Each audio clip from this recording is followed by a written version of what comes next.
Bonjour, donc je suis Bénédicte Taurine.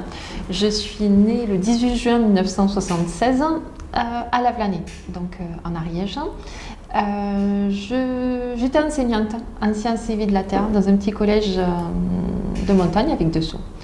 Voilà, avant d'être députée, j'ai été élue le 18 juin 2017, donc le jour de mon anniversaire. Voilà. Et en fait, je ne me sens pas limitée. J'ai jamais ressenti à titre personnel que je pouvais être limitée par le fait d'être une femme en fait. Euh, ouais, ça c'est pas quelque chose que j'ai perçu. Donc j'étais même un peu étonnée par la question. Mais c'est vrai que moi je vois pas de limitation. Pour moi, il y a pas d'obstacle à quoi que ce soit, qu'on soit un homme ou une femme en fait. En fait, ça n'a pas été un choix, c'est-à-dire que c'est grâce à la parité. Parce que au moment où des élections, non, d'abord c'était par rapport aux élections régionales de mémoire en 2015, il fallait, pareil, un homme, une femme, de par la parité qui était nécessaire sur la liste. Et là, déjà, on m'avait proposé d'être sur cette liste, ce que j'ai fait, parce qu'il fallait des femmes. Et en fait, il n'y a pas tellement de femmes qui s'engagent en politique. Et au moment des législatives, c'était un peu pareil. On a 2 circonscriptions en Ariège. Donc l'idée, c'était d'avoir un homme titulaire sur une circonscription et une femme titulaire sur l'autre circonscription. Et donc, voilà, il y a eu des discussions. Moi, j'étais syndicaliste, donc voilà, je m'intéressais déjà à tout ce qui était vie politique, etc. Et donc, on m'a proposé d'être candidate sur la première circonscription. Donc, ça s'est fait naturellement, mais comment dire, sans la question de la parité, il y avait pléthore de candidats hommes en fait. Donc s'il n'y avait pas eu une décision politique à un moment donné d'avoir une femme titulaire sur cette circonscription, eh bien il y aurait eu un homme en fait. Donc c'est uniquement lié à la parité. Et l'entourage, quelques inquiétudes, parce que la vie politique c'est quand même assez rude, on prend pas mal de coups, et c'est vrai que moi j'avais pas... Bon, j'ai eu une vie syndicale au niveau académique et au niveau national, mais au niveau politique, j'ai jamais eu de mandat, j'ai jamais été élue nulle part, et donc là, c'est mon premier mandat en tant que députée. Donc c'est vrai que ça donne enfin, ça peut faire peur quelque part, y compris surtout pour l'entourage quand on voit médiatiquement ce que cela peut induire. Donc ouais, une certaine appréhension. Non, et ça va être pareil. Pour moi, il n'y a pas de difficulté supplémentaire du fait d'être un homme ou une femme en fait.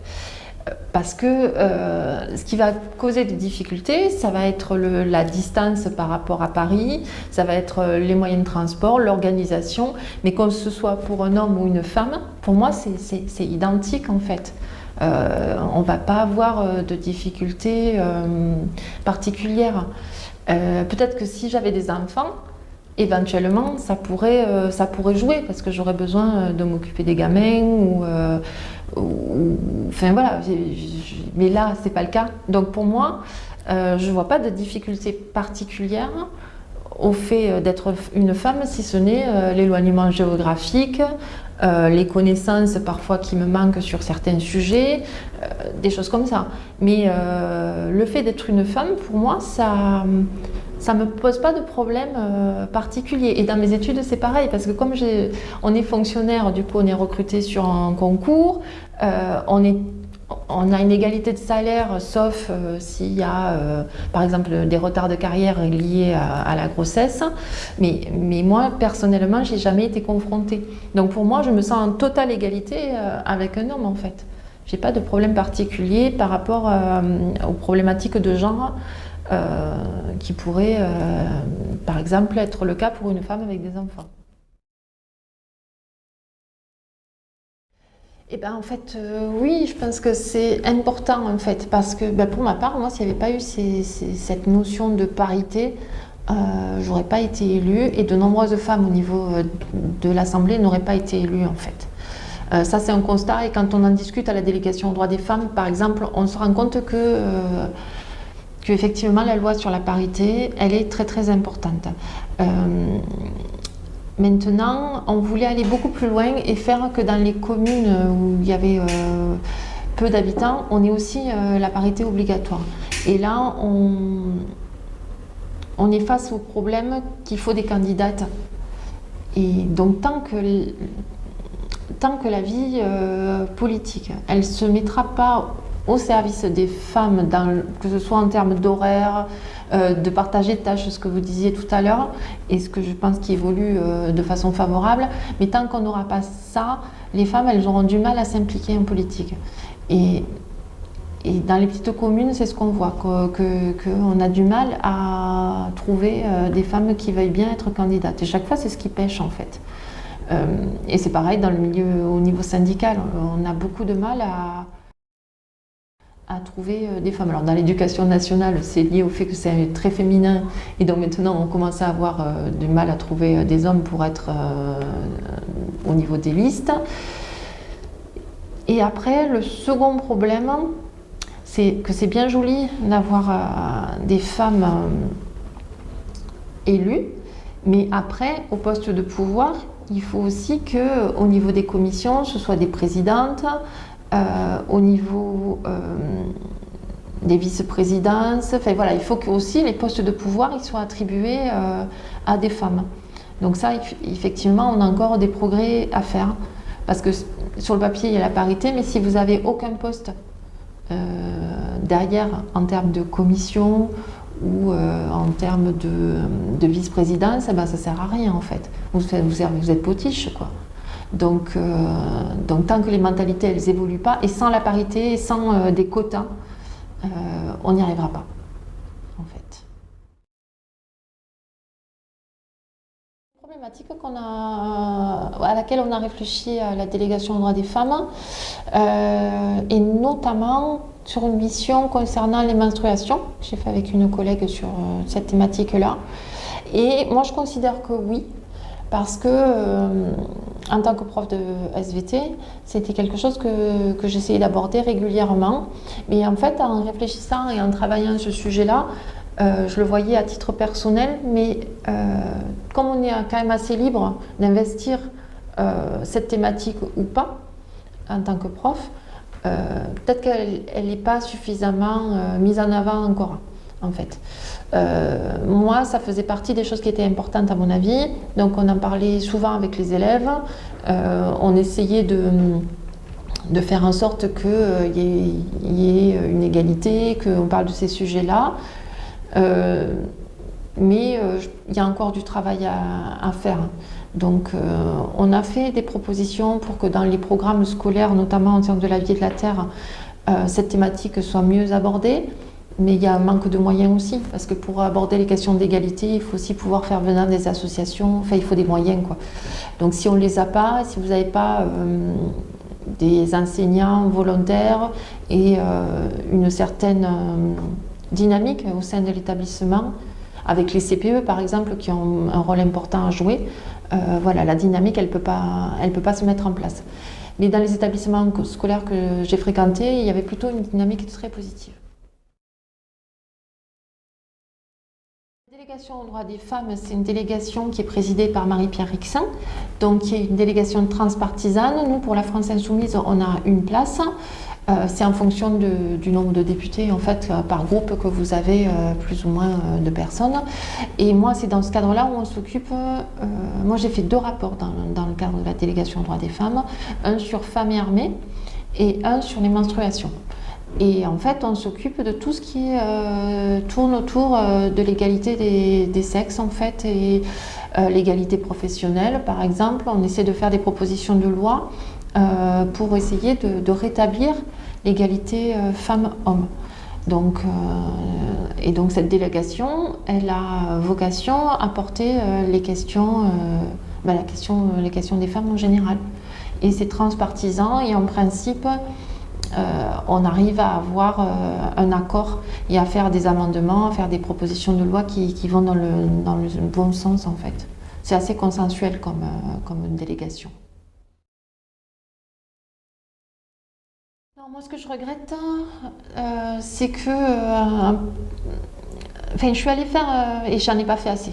Donc, des rencontres avec les élèves, en fait, dans les classes, pour aller montrer que n'importe qui peut être député, en fait. Moi, c'est de ça dont je me suis rendu compte, c'est-à-dire que, et notamment les filles, je pense que au niveau des écoles, il faut davantage aller à la rencontre des jeunes dans les classes, etc. Et leur dire que tout est possible, quoi. Moi, du milieu, je viens d'un milieu, comment dire, social qui n'était pas... moi, j'aurais jamais imaginé être députée. Déjà, prof, pour moi, c'était déjà bien, quoi, socialement, etc. Et là, basculer, être élu député, ça fait quand même basculer dans un autre monde et ça ouvre des perspectives. Et je pense que ça, des fois, pour des gens qui viennent de mon milieu, on ne le sait pas forcément. Et donc, ce que je voudrais, moi, c'est dire aux futures citoyennes et citoyens que, quel que soit le milieu d'où l'on vient, on peut apporter sa pierre justement pour le bien commun. Et donc, il faut croire que tout est possible, en fait. Et là, je trouve qu'on est dans une période où les choses sont un peu fermées. Donc, ce que je voudrais faire passer, c'est que pour la jeunesse, il faut garder l'espoir et puis se dire que tout est possible. Voilà. Donc, pour l'instant, je crois qu'il y a encore des choses qui sont genrées, en fait. On va orienter, on en parlait tout à l'heure avec mon attaché, les filles vers une certaine voie, les garçons vers d'autres voies. Donc je pense qu'il y a encore du travail à faire de ce point de vue-là. Mais je trouve qu'il y a une amélioration. Pour moi, je trouve que les élèves que j'avais il y a 5 ans maintenant, 4 ans, ils étaient beaucoup plus sensibles à la question d'égalité. Et je trouvais que les filles, elles prenaient bien leur marque. Et elle ne se laissait pas faire, elle prenait la parole, etc. Et elle portait vraiment les questions d'égalité avec force. Donc, je pense que les choses, elles évoluent. Et puis après, MeToo, par exemple, a quand même bien libéré la parole. Donc, ça permet de voir différemment les questions d'égalité. Et le fait de pouvoir parler... et donc de libérer la parole, ça fait évoluer la société. Moi, il me semble que ça évolue positivement, mais on n'est pas encore à l'égalité de salaire, par exemple, et ça c'est aberrant quand même, qu'à même travail égal, on n'a pas salaire égal, y compris dans la fonction publique, puisqu'il y a les retards de carrière, etc. Là, on va faire avec M. Chassaigne une proposition de loi par rapport aux retraites agricoles, et on se rend compte que les femmes d'agriculteurs, elles n'avaient pas de retraite. Donc, pour le dire très rapidement, de façon caricaturale. Mais ça, c'est pas normal. Donc là, on est en train de rattraper les choses, mais donc ça évolue positivement, mais il faudrait que ça aille beaucoup plus vite. C'est pour ça que je parlais de quotas tout à l'heure, qu'il faut vraiment, sans ça, on n'y arrivera pas. Les jeunes filles sachent que tout est possible, en fait, que on peut pas, que rien n'est fermé pour elles. C'est-à-dire que si elles ont envie de faire astronaute, il faut qu'elles aient envie de rêver et de le tenter, en fait. Et de ne pas se mettre de barrières soi-même. On a assez de barrières sociales, etc., sans que on se prive de rêver et d'avoir envie de faire des métiers qui soient assez exceptionnels ou de faire de la politique. Il faut avoir le maximum d'envie et essayer d'en parler autour de soi et de trouver des personnes qui vous aident à réaliser les rêves, en fait. Et je pense que l'école sert à ça. Donc, ce que je dirais aux petites filles, c'est de croire en elles et de penser qu'elles peuvent faire ce qu'elles ont envie de faire et de ne pas se retrouver dans un carcan, même si c'est pas simple parfois.